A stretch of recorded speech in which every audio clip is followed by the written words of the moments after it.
Tim Walz is a nice guy. Tim Walz is a way nicer guy than I am. After the way J.D. Vance has spent the last month or so vilifying Haitian immigrants in this country, vilifying immigrants in general in this country, after the way J.D. Vance has shamelessly and proudly spread lies about immigrants in this country, questioned the legal status of documented immigrants who came to this country the right way, who did everything that people like J.D. Vance and Donald Trump say they want immigrants to do, and it's still not good enough, and he still scapegoats them and uses them as fodder for his political campaign. After all of that, after all the hate and xenophobia and bigotry, after all the bomb threats that have been called in by supporters of Donald Trump and J.D. Vance, after all the instances of cops having to escort children to their elementary schools because their parents and their school administrators feared what supporters of Donald Trump and J.D. Vance might do to them, after all of that, that was escalated and propagated and perpetuated by Donald Trump and J.D. Vance, who, by the way, is the senator from the state of Ohio, where the worst of this happened, where the scapegoating took place, where the Haitian immigrants of Springfield, Ohio were targeted. After all of that, I wouldn't have stood on a stage with J.D. Vance. Because I think J.D. Vance is a piece of shit. But Tim Walz is a nice guy. Tim Walz is a nicer guy than I am. Tim Walz stood on a stage next to J.D. Vance. Tim Walz shook his hand. Tim Walz was very gracious to him, gave him credit for things, way more credit than he deserved. Acknowledged when he had made a quasi-reasonable point, took pains throughout the debate to point out areas where they might conceivably have some agreement on things. Tim Walz did that because Tim Walz is a nice guy. Tim Walz, more so than maybe any other politician in recent memory, perhaps even in my lifetime, seems to have been born to be a vice president of the United States. He just seems like the platonic ideal of a vice president. A nice, genial, competent, but laid-back, non-threatening person. He's going to be supportive of his president. He's going to do what's asked of him, but he's not going to rock the boat. He's not going to say anything too controversial. He's not going to escalate things. He's not going to say anything that's going to make an already tense situation even worse. He's going to be a maintain kind of guy, right? And I like that about him. I think if the election goes the way I hope it does, I think Tim Walz will make a fantastic vice president. I'm not saying he wouldn't make a good president either. I'm not saying he's not suited for that job. But I'm just saying he seems made for this role. I think he will be a terrific vice president. But sometimes being that nice of a guy is a detriment. Sometimes being that nice of a guy can make you seem like the smaller of the two figures when you're standing on stage next to a guy like J.D. Vance, who is such a shameless and unapologetic and prolific liar.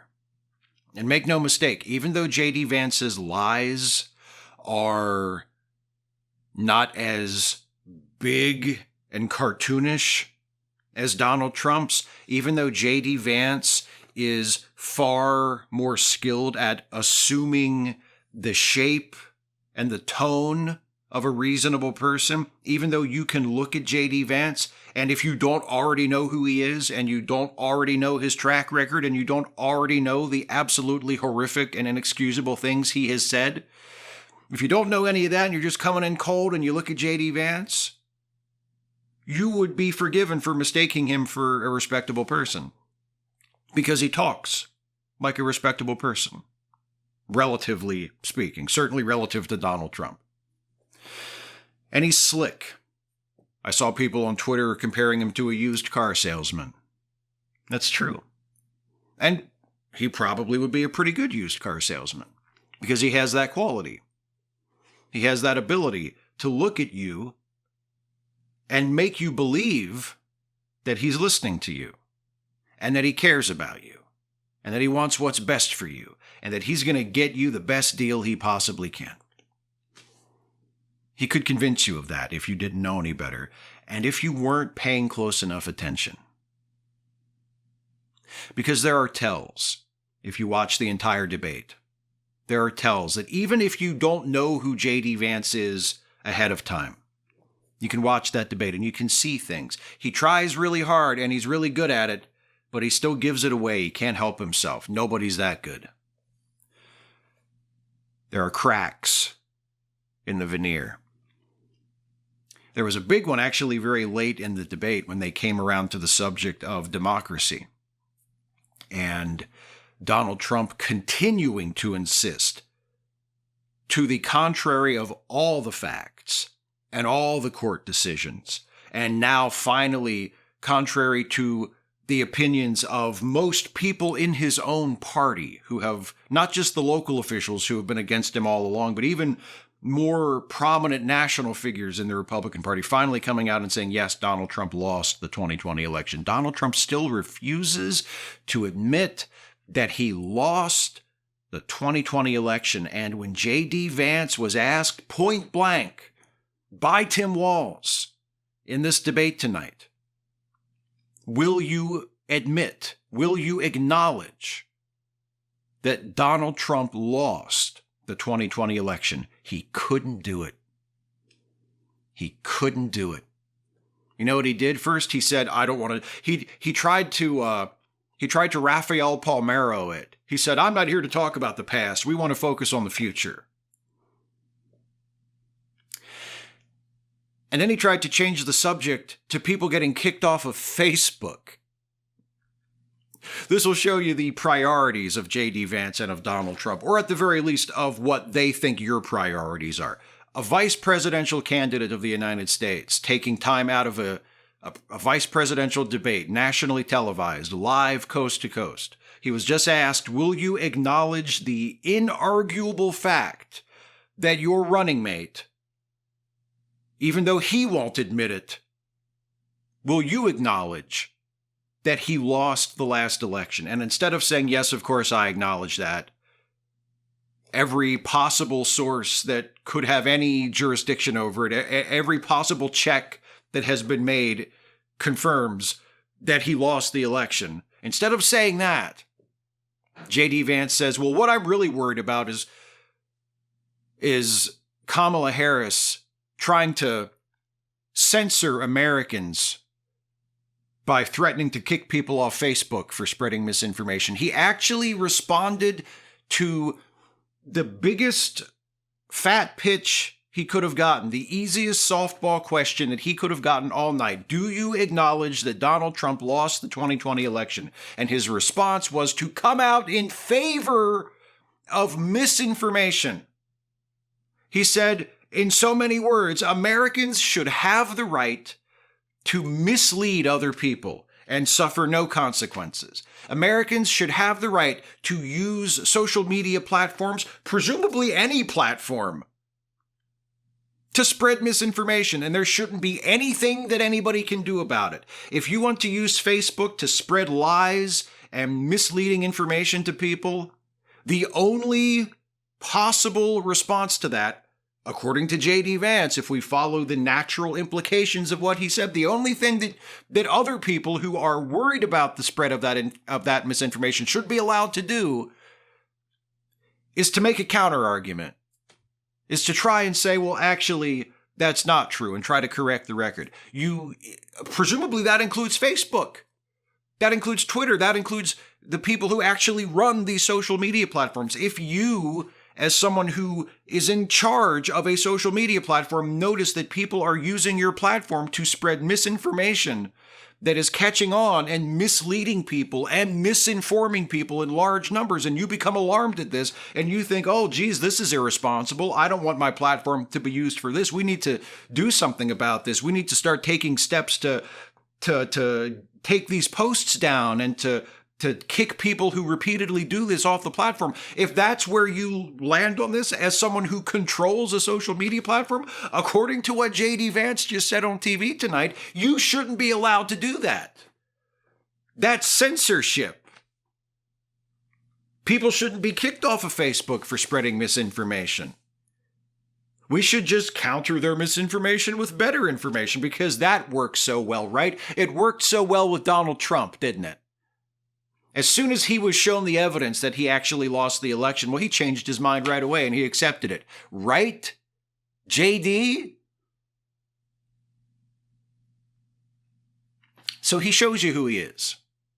You have to look a little closely. Again, assuming that you don't already know who he is going in. You have to watch, you have to pay attention to the tells, but they're there.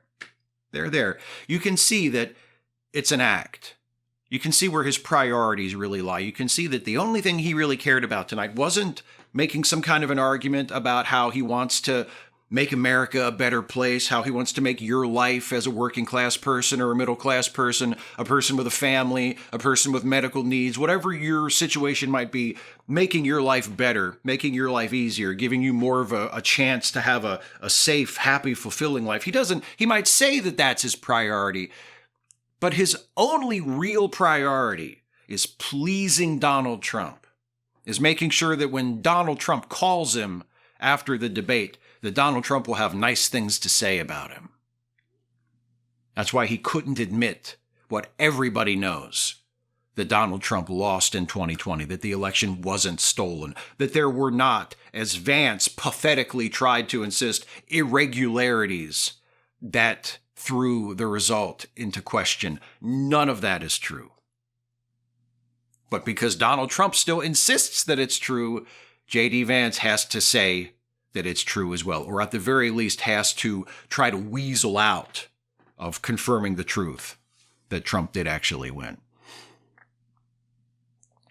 In terms of just presentation, if we divorce ourselves from the facts, if we divorce ourselves from the real non-revisionist history, just purely on style points, I might give the debate to J.D. Vance. I think he was better on camera. I think his answers were smoother, more poised. I think Tim Walz struggled a little bit. I think sometimes when he was trying to cite facts, he would misstate things or he would word things in a way where it wasn't, if you knew what he was talking about already, you could get where he was going. But if you're just watching it and you don't have these facts already or you're not familiar with the subject, sometimes it's hard to tell exactly what he's talking about. Not nearly to the degree that President Biden was back in June in that disastrous debate. I think Walz did fine. I don't think Tim Walz did anything tonight to damage Kamala Harris's presidential campaign. But compared to Vance, just purely in terms of presentation, just grading completely on style points, I think he wound up a little bit behind. But you know what I noticed about Tim Walz tonight compared to J.D. Vance? He's not a phony.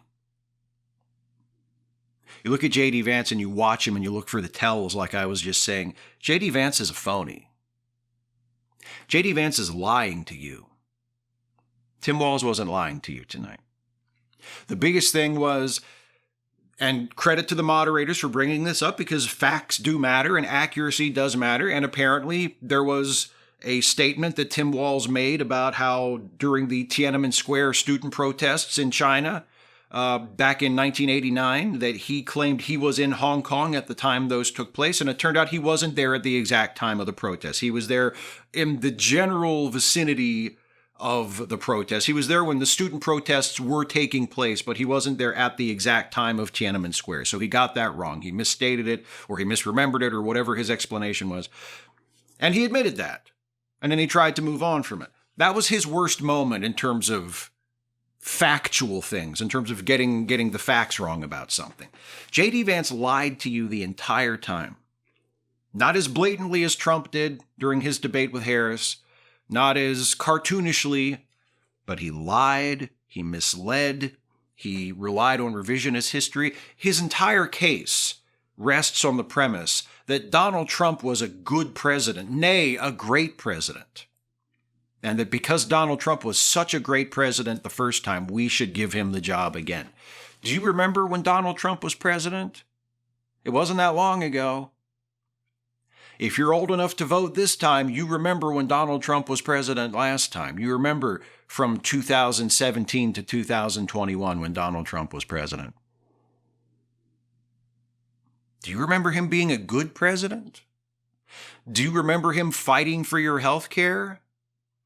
Do you remember him doing things to raise your wages, to make it easier for you to save money, to bring down your housing costs? Do you remember that? J.D. Vance expects you to. J.D. Vance has painted this alternate history where Donald Trump was this incredibly competent and effective president who lowered all these costs and raised all these wages, and the economy was just super duper. And the world respected us. The world was at peace under the utopian presidency of Donald Trump. Is that how you remember it? That's not how I remember it. I remember constant chaos. I remember some of the most flagrant, out-in-the-open corruption ever seen in American politics. I remember a guy, Donald Trump, as the president of the United States, who was a daily source of embarrassment to me as an American, who was a daily source of outrage to me as an American, who used the office of the presidency to enrich himself, to further his own business enterprises, to, as we now know, conduct his own criminal enterprises. That's who Donald Trump was as president. That's who Donald Trump is fundamentally as a human being. But to hear J.D. Vance tell it tonight on that debate, oh, he was just such a great president, and he did so many good things. You know, he even finally figured out how to make the Affordable Care Act work. That was Donald Trump. He didn't try to sabotage it. He didn't hobble it and try to get the Supreme Court to throw it out and try to get the Republicans in Congress to repeal it with nothing to replace it with. No. You must be remembering that wrong. Donald Trump didn't do that. Donald Trump fixed it and made it work right, made it work better. The only reason it still exists is because of Donald Trump. That's the story J.D. Vance told you tonight. And Tim Walz told you a different story. Tim Walz told you a story that I believe was an honest story and a sincere story, and a story that comes from a man who has dedicated his life to public service, who served in the National Guard, who was a public school teacher, who was a football coach. I don't like football, but he was a football coach, and he sought to use that position to be a positive influence in the lives of his players. As a teacher, wanted to be a positive influence in the lives of his students. You don't become a public school teacher for the money. You don't become a public school teacher for any reason other than you care about people and you want to spend your life making a difference in the lives of young people. There is no other reason to be a public school teacher. That's what Tim Walz did. And when he ran for Congress and when he ran for governor, it was an extension of that impulse to want to spend your life helping people. And what accomplishments as governor in Minnesota did he talk about? He talked about Minnesota a lot tonight. And what kinds of things did he mention? Guaranteeing the right for women to control their own reproductive health. Feeding breakfast and lunch to public school kids. Lowering people's housing costs. Lowering people's healthcare costs. Things that actually improved the lives of people in his state. Things, versions of which he and Vice President Harris, if she is elected president, would like to try and do on a national basis. That's what he talked about. Not this deranged, delusional, and insulting fiction about the amazing Trump presidency and how we should want to return to that. We should want to return to the good old days of 2020, when hundreds of thousands of Americans were dying from a disease outbreak that was exacerbated by the gross incompetence of Donald Trump, who, while thousands of Americans were dying every day, kept going on TV and complaining about lockdowns and complaining about people being asked to mask and socially distance, and promising people over and over and over again that if we just ignored it, it would go away. That's the guy that J.D. Vance expects you to believe deserves to be president again. Well, fuck J.D. Vance. Tim Walz won't say that. Tim Walz will shake his hand and smile and pat him on the shoulder and say, good job tonight, because that's who Tim Walz is. And that's why Tim Walz is going to be a great vice president. But that's not what I would say. I wouldn't have shaken his hand. I wouldn't have shaken his hand to start, and I sure as hell wouldn't have shaken his hand after it was over. Because he's a liar. And he's a fake.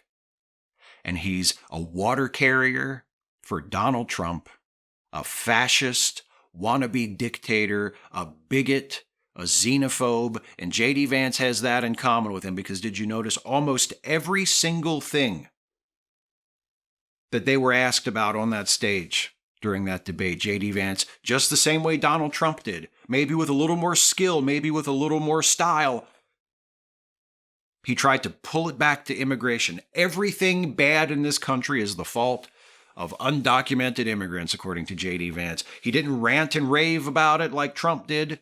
He kept his cool. He maintained a certain surface level plausibility. But every single thing all goes back to undocumented immigrants. Housing costs? Undocumented immigrants. Food prices too high? Undocumented immigrants. Gun violence? Undocumented immigrants. Everything's the fault of immigrants. The people he spent the last month demonizing and vilifying and threatening and endangering in Springfield and his own state of Ohio and other towns across the country, it's all their fault.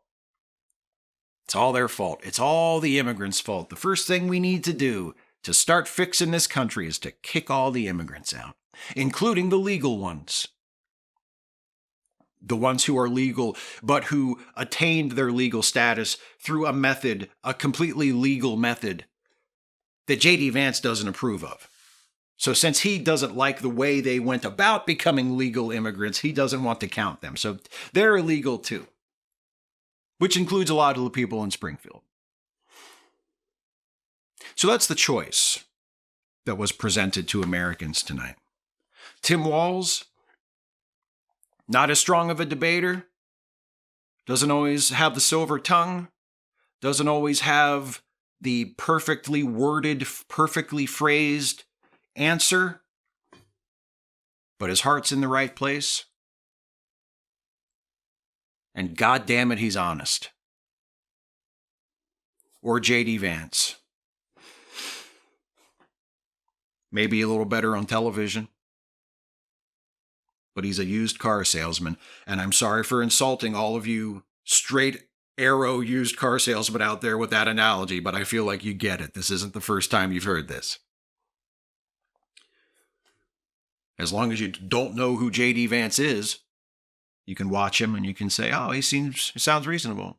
But if you know who J.D. Vance is, if you know what he said, if you know what he's done, if you know how shamelessly he has flip-flopped, once he got his job, once he got his current gig as the vice presidential nominee, all those things he said in the past, the very recent past about Donald Trump, about how he was going to be America's Hitler, about how he was heroin for Republicans, about how his presidency had included him failing to deliver on many of his promises. All of that went away. J.D. Vance says, oh no, I didn't mean any of that. I was mistaken on that. I didn't realize how wrong I was, and now I admit it, and now I'm 100% Team Trump.